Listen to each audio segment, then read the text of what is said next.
Hari ini kita akan belajar tentang blockchain. Beberapa menunya adalah mulai dari pendahuluan, kemudian Bitcoin, kemudian blockchain yang berisi keamanan, problem, privasi dan anonimitas, pemanfaatan, dan kesimpulan. Kita akan mulai dari pendahuluan dulu. Beberapa di antaranya akan kita bahas adalah tentang uang, tentang kriptografi, dan fungsi hash. Ini akan mendasari pengetahuan kita tentang teknologi blockchain. Saya akan memasukkan beberapa quote dari Satoshi Nakamoto. Di antaranya yang pertama adalah, "The root problem with conventional currency is all the trust that is required to make it work. The central bank must be trusted not to debase the currency, but the history of fiat currencies is full of breaches of that trust." Ini artinya bahwa Satoshi menekankan uang yang kita punya itu, uang fiat yang sekarang kita pegang itu ternyata di debase, artinya nilainya semakin berkurang dari tahun ke tahun gitu ya. Karena kalau di sini intinya adalah central bank ini yang menguasai uang kita. Jadi sirkulasinya bertambah, jadi semua uang yang kita pegang itu nilainya jadi berkurang. Nah, itu yang tidak disukai oleh Satoshi Nakamoto dan menjadi salah satu dasar untuk dia membuat salah satu alat pembayaran namanya Bitcoin. Kemudian kalau kita lihat sendiri, ini dasar-dasar dari uang gitu ya. Karena kita nggak menyangkal bahwa Satoshi ini membuat Bitcoin ya untuk sebagai alat pembayaran gitu ya, payment system. Menurut Mindcave di tahun 2014, artikel dia menyatakan bahwa 3 fungsi uang sebagai alat tukar, atau kemudian alat menyimpan nilai, dan satuan nilai. Jadi kalau alat tukar ya kita bisa pakai untuk berbelanja di pasar gitu ya. Karena kita tahu bahwa uang ini berharga dan diterima oleh orang lain. Kemudian alat penyimpan nilai. Jadi kalau misalnya kita punya harta hari ini, kita mau simpan untuk masa depan, nah bisa kita menggunakan uang. Kemudian satu nilai, misalnya kita punya sebuah barang, kita mau menilai apakah barang ini berharga atau tidak, kita nilai dengan menggunakan uang. Kalau kita lihat sejarahnya, uang di masa lampau itu ada dari bentuk sederhana, misalnya garam, kerang, ini yang kita pelajari di sejarah gitu ya, dari kita kecil, kemudian berkembang menjadi logam mulia. Karena kalau bentuk sederhana seperti garam ini sepertinya kok banyak orang bisa mencetak uang lebih banyak lagi gitu ya. Jadi garam itu sebenarnya tidak terbatas ya. Kalau di lautan atau di pegunungan, di tambang garam itu banyak sekali. Kemudian juga kerang itu supply-nya tidak terkontrol gitu ya, bisa jadi akan bertambah. Kemudian kalau logam mulia ini dibutuhkan effort atau usaha untuk mencetak, untuk mengakuisisi emas atau perak gitu ya. Kemudian juga secara fisik dia juga tidak mudah rusak. Jadi digunakanlah logam mulia karena juga supply-nya juga terbatas. Kemudian dilanjut dengan masa modern gitu ya, karena logam mulia ini sulit dibawa kalau ukurannya jumlahnya banyak.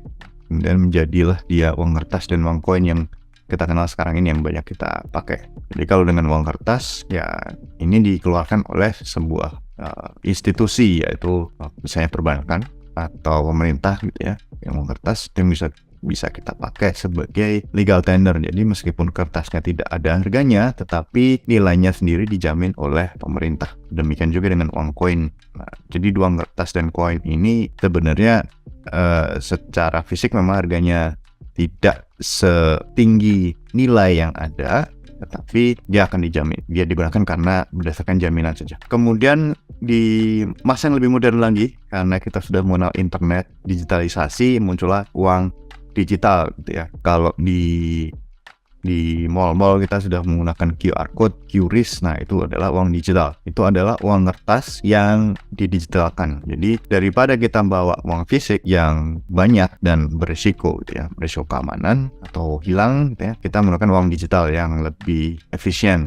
Jadi dengan menggunakan uang digital kita bisa melakukan transaksi tanpa harus repot-repot menggunakan fisik. Uang digital nanti dengan melakukan teknologi. Nah, kemudian muncul lagi cryptocurrency. Kita akan bahas juga karakteristik perbedaan antara uang fiat dan cryptocurrency, atau perbedaan dan persamaan mungkin ya. Kalau uang fiat itu secara bentuk bisa fisik maupun digital, tetapi cryptocurrency hanya digital gitu ya. Kalau ada yang nanya ke saya, nanti kalau ada orang yang mau mencairkan cryptocurrency gimana? Tidak ada, tidak bisa. Jadi cryptocurrency itu ya memang bentuknya hanya digital, tidak seperti uang digital yang ada di e-money kita atau di dompet elektronik kita, yang dimana kita bisa mencairkan di ATM gitu ya, dengan menggunakan kartu ATM. Cryptocurrency tidak ada bentuk lain selain digital, jadi tidak punya bentuk fisiknya. Memang dulu ada koin-koin yang merepresentasikan sekian Bitcoin gitu ya. Di beberapa tahun yang lalu pernah sempat populer. Akan tetapi bukan itu intinya. Jadi koin-koin yang merepresentasikan cryptocurrency itu memang hanya berisikan kode-kode yang nanti akan kita bahas lebih lanjut gitu ya, private key dan address-nya gitu, nanti akan kita bahas lebih lanjut.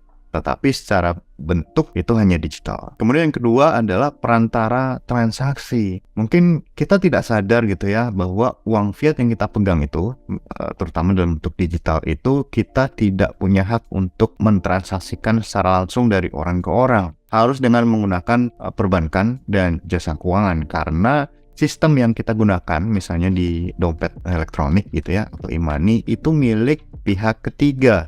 Jadi misalnya kita mau bayar tol, kita tidak bisa langsung bayar ke layanan tol. Harus menggunakan perbankan atau jasa keuangan. Berbeda dengan cryptocurrency. Ini cryptocurrency tidak punya pihak ketiga, tidak ada yang membantu gitu ya. Artinya nanti transaksi akan dilakukan langsung dari kita ke penerima, dari pengirim ke penerima langsung dengan bantuan teknologi. Jadi nanti kita akan langsung berinteraksi dengan teknologi tanpa harus menggunakan perantara.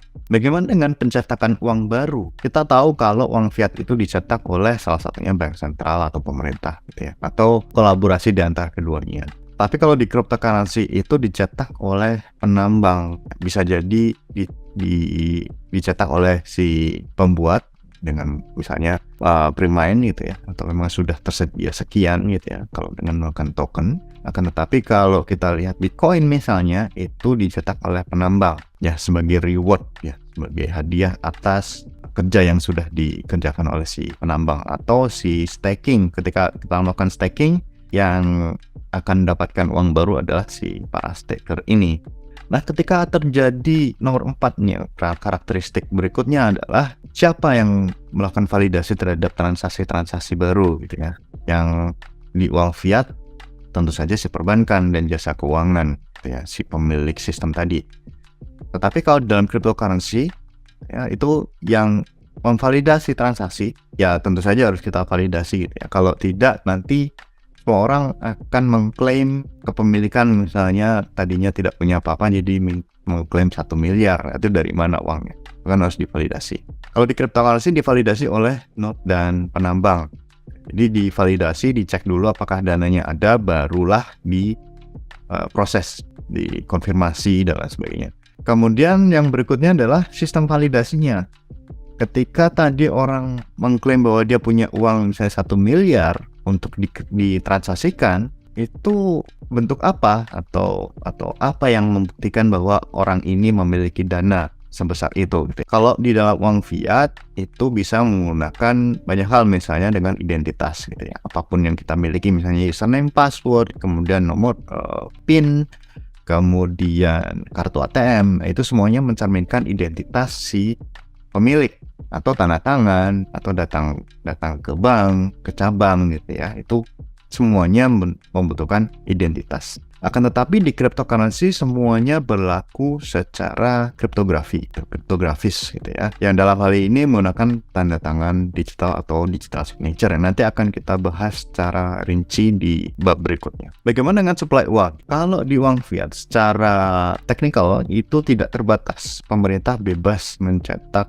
seberapapun gitu ya. Dan itu terjadi di negara-negara yang tingkat inflasinya sangat tinggi gitu ya. Misalnya di Zimbabwe gitu. Pemerintah mencetak uang tidak terkontrol gitu ya. Di Indonesia juga sudah pernah tahun 60-an gitu ya. Nah, di cryptocurrency itu umumnya supply uangnya dibatasin. Misalnya kalau di Bitcoin itu terkenal jumlah maksimal 21 juta sekian gitu ya. Dan setelah jumlah uangnya keluar semua gitu ya, 21 juta selesai, ya tidak akan ada uang baru di Bitcoin. Kemudian bagaimana dengan jaminan nilai gitu ya, apakah uang ini akan tetap berlaku? Kalau di uang fiat dijamin oleh pemerintah dengan undang-undang gitu ya. Tetapi kalau di cryptocurrency tidak ada satupun pihak yang menjamin bahwa misalnya hari ini nilai Bitcoin itu 300 juta misalnya. Tidak ada yang menjamin bahwa besok itu nilai Bitcoin masih 300 juta atau meningkat jadi 400 juta. Itu tidak ada. Atau misalnya apakah besok itu masih ada yang menerima